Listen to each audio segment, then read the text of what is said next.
Y a-t-il des aliments nocifs pour le foie? Faut-il vraiment les éviter? Et lesquels sont-ils?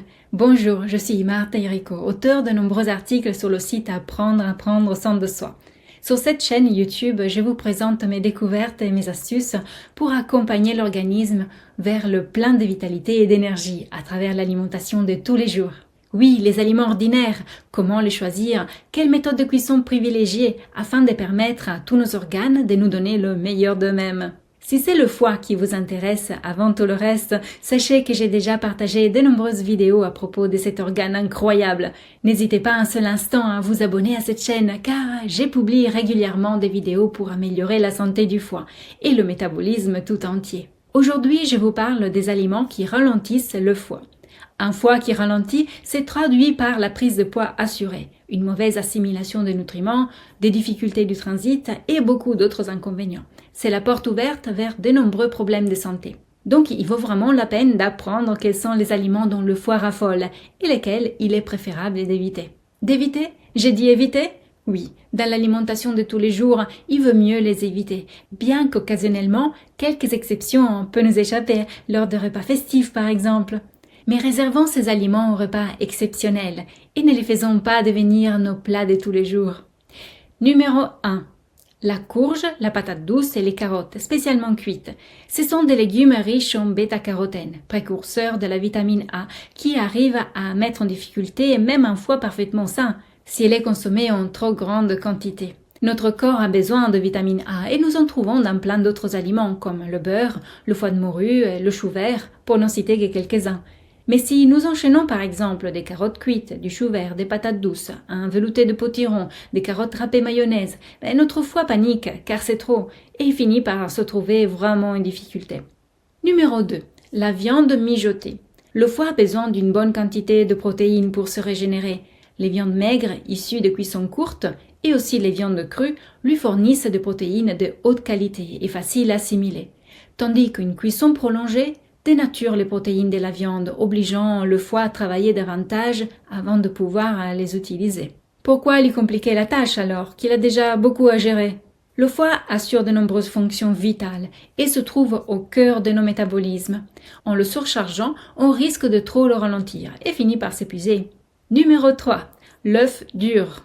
Tout comme pour les viandes mijotées, dans l'œuf dur, les protéines sont dénaturées par la cuisson prolongée de l'œuf. Préférons alors les œufs à la coque, au plat ou poché, voire l'œuf cru lorsqu'il est possible, pour bénéficier des protéines de l'œuf sans inconvénient pour le foie.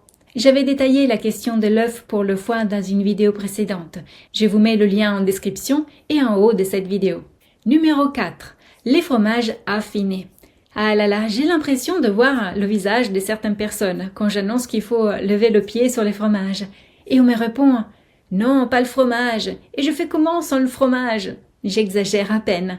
Pour beaucoup de personnes, le fromage constitue le repas du soir. Pas besoin de préparation, c'est même un aliment réconfort sur lequel parfois on se lâche après une dure journée. Et pourtant, quand on sait à quel point il est difficile à gérer pour le foie, inutile de se dire « je ferai une cure de détoxication et tout va rentrer dans l'ordre », car ça ne marche pas ainsi. Un foie qui est ralenti par des aliments difficiles à gérer ne peut pas être relancé par une cure de détoxication. Au mieux, il sera drainé, mais son activité ne reprendra pas à la vitesse normale, à moins de lui fournir les aliments spécifiques qui le soutiennent et le stimulent en même temps. Car il y a des méthodes de préparation à la fois simples et faciles à apprendre qui permettent de relancer rapidement le métabolisme et l'activité du foie tout entière. Je vous dis tout cela dans la formation en ligne Adapter son alimentation.